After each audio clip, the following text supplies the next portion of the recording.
dengan rahmat-Nya telah mengumpulkan kita semua pada hari ini untuk mengikuti acara diskusi dengan tema membuka peta pemilih muda 2000-2004 dengan narasumber Bapak Johan Oswalani dan Seno Bagaswara.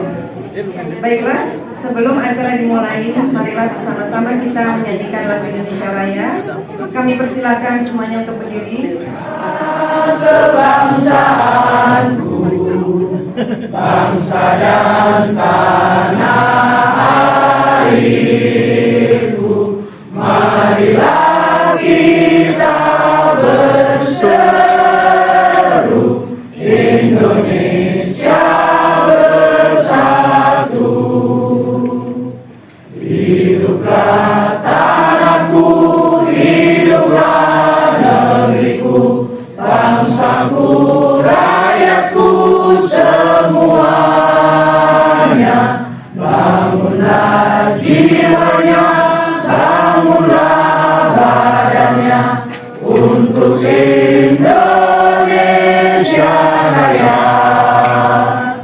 Indonesia Raya, merdeka, merdeka, tanahku, negeriku yang ku cinta. Indonesia Raya, merdeka, merdeka, hiduplah Indonesia Raya. Indonesia Raya, merdeka, merdeka, tanahku, negeriku yang ku cinta. Terima kasih Mas. Karena ini acara pertama kali ya yang kita menyasar merangkul brother and sister generasi Z. Ini yang pertama kali. Jadi kita kasih aplaus dulu kepada generasi Z kita ini yang luar biasa. Saya sampaikan dulu kalau generasi Z katanya sangat toleran, sangat pluralis. Maka saya buka dengan Assalamualaikum warahmatullahi wabarakatuh. Salam sejahtera untuk kita semua. Om Swastiastu, Namo Buddhaya, salam kebajikan. Jadi ini kesempatan yang luar biasa kepada, saya tidak tahu kalau Gen Z ini tadi saya tanya ke Bro Seno, manggilnya Bro, Mas, Sis. Nah, kalau generasi sekarang sesama perempuan ini manggilnya apa? Sis, sister atau nama aja? Sis brother ya. Oke. Jadi ini kesempatan warga kalau yang mulia memikirkan dirinya dan keluarganya. Nggak terima, itu terjadi revolusi Prancis. Dimulailah dipisahkan kekuasaan antara eksekutif sebagai pemerintah, legislatif sebagai pembuat undang-undang, dan yudikatif sebagai pihak yang menegakkan hukum dan mengawasi si eksekutif dan yudikatif. Mulai gulirkan di sini istilah kotel efek atau efek ekor jas. Apa itu efek ekor jas? Yaitu bahwa kandidat calon presiden atau kandidat calon wakil presiden atau calon presiden calon wakil presiden capres cawapres ini, kalau dia menang, kalau dia dipilih oleh banyak pemilih, kalau dia diminati oleh banyak orang, maka partai yang mendukungnya ikut ke bawah. Jadi kalau ibaratnya orang pakai jas, kan sering jasnya itu kelonggar, kedodoran, ujungnya itu kan bisa melambai-lambai di belakang, kita kan bisa narik, bisa orang bisa keseret kalau kita pegang tuh jasnya itu kita ke bawah. Mereka bicara tentang efek ekor jas ini, kotel efeknya. Karena kalau kebutuhan utamanya Bapak Ibu sekalian, generasi X pasti jawabannya apa Bu? Kalau dulu kita kebutuhan utama apa sih yang harus dipenuhi oleh seorang manusia? Ini itu Soraya yang biasa kita betul menggunakan tangan dan juga kuliah ya. Inilah Ibu Soraya dari sama dengan saya, kita semua orang tuanya dari Bro and Sis Gen Z Milenial, kita dari Gen X ya, kelahiran 65 sampai 7 atau di umur sebelumnya ya. Tapi Bapak Ibu sekalian, percaya tidak, bagi anak-anak kita, bagi Bro and Sis ini, buat mereka bukan seperti Ibu Soraya tadi. Kalau ditanya apa sih prioritas kebutuhan hidup utama Anda, tadi Ibu Soraya beliau bilang ya pangan, sandang, pakaian, papan, rumah, tambah pendidikan. Tapi buat kalian, nah ini kalau kita lihat, saya juga ketawa kalau lihat ada di Netflix Jokowi itu, dia bilang anaknya itu kalau gadgetnya diambil itu udah kayak cacing kepanasan. Nah, itu terjadi nggak sama kalian ya? Nah, jadi buat Gen Z dan Gen milenial ini di 9 wilayah ini yang kita prioritaskan, nggak perlu makan satu sendok besar kan untuk ngetes garamnya, gulanya cukup, asalnya cukup, satu titik sedikit aja udah. Itulah namanya quick count. Itu metodologi yang akurat, 100% benar. Jadi nanti jangan lupa, ini penting ya. Kalau bicara Gen Z dan milenial, karena gini, oke, lanjut, bisa lanjut, Mas. Ya, oke, ini yang kita harus gulirkan. Bahasanya simple, sederhana, boleh nggak? Mulai sekarang kalau boleh kita semua simple aja, bikin Ganjar Pranowo itu sederhana. Sepakat nggak? Yes. Ini bohong nggak kita? Enggak kan? Setuju bahwa Ganjar Pranowo sederhana? Ganjar Pranowo itu merakyat, setuju nggak? Itu ya. Ganjar Pranowo merakyat. Nanti pasti orang yang simpati dengan figur yang merakyat pasti akan milih Ganjar Pranowo. Setuju?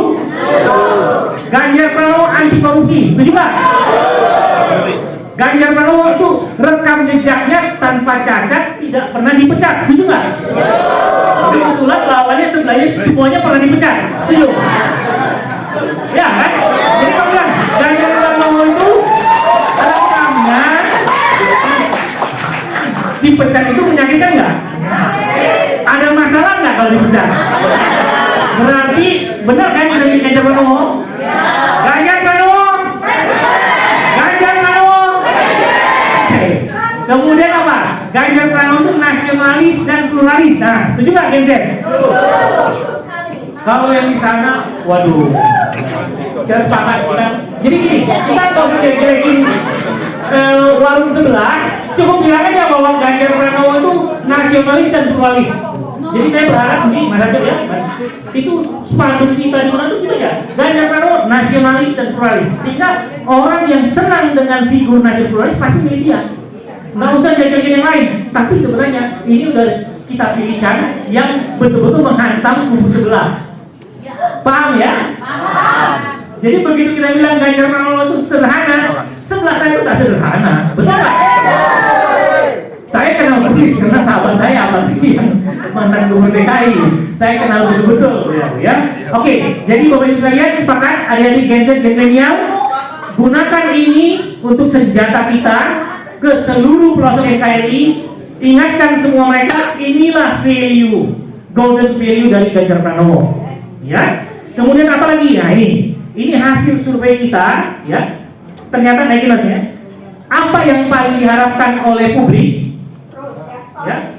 Coba yang atas tadi. Ini ternyata yang zaman adalah pertama ekonomi. Karena memang situasi ekonomi kita pasca Covid 3 tahun itu sangat terpukul.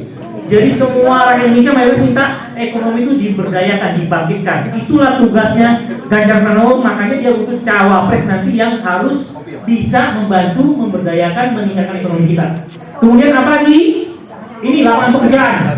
Setuju ya? Pasti Gen Z dan milenial ini semua yang pada mulai sarjana, ini lapangan pekerjaan. Terus apa yang tetap orang nggak suka dia ini? Ganjar Pranowo katanya bottom korupsi apa? Ganjar Pranowo bottom korupsi, bottom nanti investor asing mau masuk ke Indonesia selama hukum di negara ini tidak ada kepastian. Selama tidak adil di negara ini tidak bisa diwujudkan. Oke. Kemudian bagaimana? Nah ini, Bapak Ibu sekalian, saya dulu ada pijar di Jogja. Itu yang Pak Prof Nidyo, guru pembimbingnya, dosennya Pak Ganjar dulu di UGM. Beliau itu salah satu relawan militan pijar. Jadi ada dua pijar sebenarnya kita ini. Satu pijar di Jogja militan Pak Ganjar dari sejak dulu. Kemudian ada pijar yang pijar perempuan ya. Nah, pesan saya Ganjar Pranowo itu saya bilang waktu itu 99% akan jadi presiden. Kemudian bulan Juni kemarin dalam acara pijar lagi di Jogja, saya bilang 99,99% Ganjar Pranowo insya Allah akan jadi presiden. Pertanyaannya banyak, kenapa masih ada 0,1% mas? Nah, saya bilang itu miliknya Tuhan yang Maha Kuasa. Apa itu? Takdir itu bisa berubah. Bapak Ibu sekalian, nanti ada kesempatan lain saya akan cerita. Percaya nggak?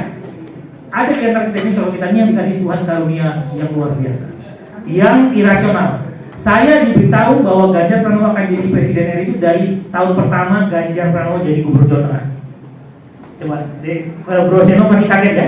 Karena katanya beliau sama Mas Ganjar masih 2017-18 lari-lari masih nggak mikir copot capres. Nah, coba naikin. Di mana kita lihat? Ini grafiknya. Coba lihat, Bapak Ibu sekalian. Ini yang saya bilang tadi. Ini contoh bahwa Tuhan, tangan Tuhan bekerja menentukan siapa yang mau jadi pemimpin satu bangsa. Coba lihat.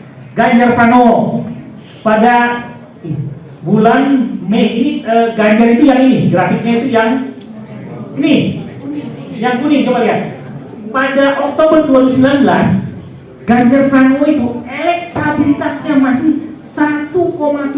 Nah ini yang Bro saya tuh bilang, Mas, saya dengan Mas Ganjar lari-lari tahun 2017-18 ya.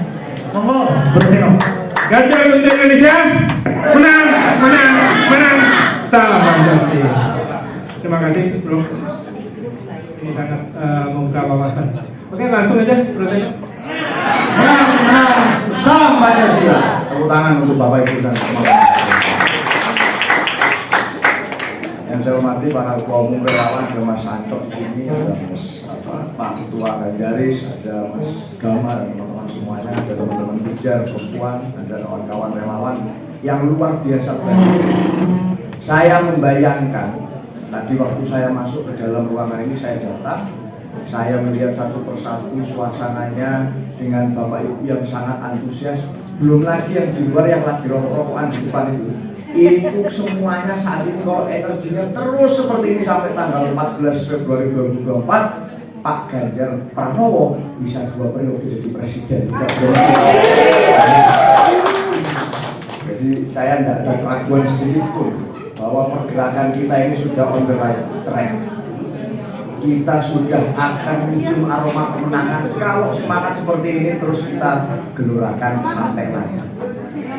Kawan-kawan dan Bapak Ibu sekalian, tadi sudah dijelaskan dengan sangat luar biasa, sangat komprehensif, menyeluruh dari hulu sampai ke hilir oleh senior kita yang luar biasa Pak Johan Silalahi tentang apa yang kemudian menjadi pertanyaan kita pada hari ini. Temanya hari ini apa sih Bapak Ibu? Membuka peta pemilih muda 2024. Tadi Pak Johan sudah membuka peta. Nah saya sekarang tak ngomong tentang bagian pemilih muda 2024 ya. Oh ini ada yang kurang. Saya mau tanya dulu sebelum saya memulai. Oh ya, perkenalkan nama saya Seno Bagaskoro. Saya hari ini landing di Jakarta tadi pagi, makan nasi padang sebentar, kesini ketemu Bapak Ibu, langsung kenyang warak saya langsung. Bapak Ibu bisa menebak tidak? Sekarang saya minta tolong dibantu bicara. Kira-kira kalau saya sekarang di sini saya pakai baju garis-garis, saya bicara. Kira-kira saya kelahiran tahun berapa Bapak Ibu?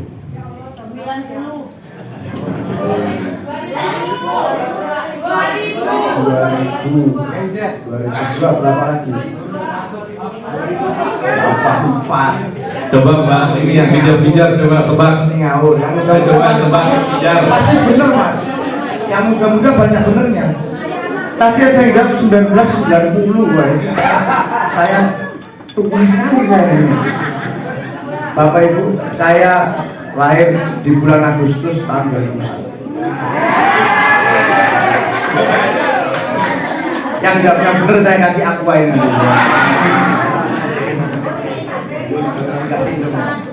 Saya lahir tahun 2001, mungkin sama dengan beberapa kawan-kawan. Saya mau tanya sekarang, yang lahir di ruangan ini di atas tahun 1995 siapa? Angkat tangan. 1995 yang lahir di atas 95, angkat tangan yang tinggi. Di atas maksudnya 95 seterusnya 96, 97, 98. Nah itu siapa tuh yang itu? Angkat tangan. Oke, lumayan banyak, ada sekitar 25%. yang hadir di sini yang adalah generasi Z, tepuk tangan untuk generasi Z. Ini generasi Z, Mas. Makanya saya harus absen dulu, sensus dulu. Kenapa buat saya penting? Bapak Ibu sekalian, saya mau sedikit aja sharing tentang kenapa kok tadi saya penting sekali saya bicara tentang Gen Z. Kalau kita bicara tentang pemilu di tahun 2024 besok, kita sepakati bersama tadi bahwa 60% hampir jumlah pemilih kita adalah Gen Z dan milenial. Kalau tidak banyak circle-circle semacam ini, maka repotlah kita. Mabuklah. Harus kita perbanyak sebanyak-banyaknya bagaimana diskusi semacam ini hidup di kalangan Gen Z. Tetapi ada catatannya, Bapak Ibu. Saya mau tanya ke teman-teman yang masih muda-muda Gen Z di sini. Pernahkah kita pada saat nongkrong-nongkrong, ngobrol, ngopi, ketemu, itu saling menyebut satu sama lain, "Hai there, Gen Z"? Pernahkah kita menyebut diri kita sendiri dengan Gen Z? Pernahkah sekalipun kita saat mengidentifikasi diri, bicara tentang kita menggunakan istilah kita ini adalah Gen Z? Pernahkah seperti itu, teman-teman? Yang jawab teman-teman aja, yang bukan Gen Z tidak akan bicara.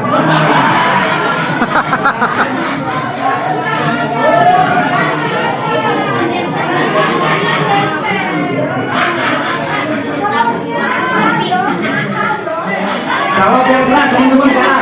Saya minta yang Gen Z. Pernah tidak menjawab bahwa kita saat ini bicara Gen Z? Tidak pernah. Loh, Bapak Ibu, yang bukan Gen Z, yang di belakang ini sudah menjawab dengan jujur satu sama lain. Itu sebagai Gen Z. Yang Gen Z itu tidak pernah bilang kita Gen Z. Maka ini saya usul sedikit sebelum saya bicara lebih banyak. Saya tidak mau panjang-panjang, kayaknya wajahnya sudah butuh kopi semuanya. Saya singkat saja, tapi saya mau the point. Siapa yang akan jadi role model, Bapak Ibu? Siapa? Ya, yang hadir di ruangan ini masing-masing satu persatu ini menjadi role model di lingkungan dan wilayah masing-masing. Bapak Ibu dan teman-teman semua.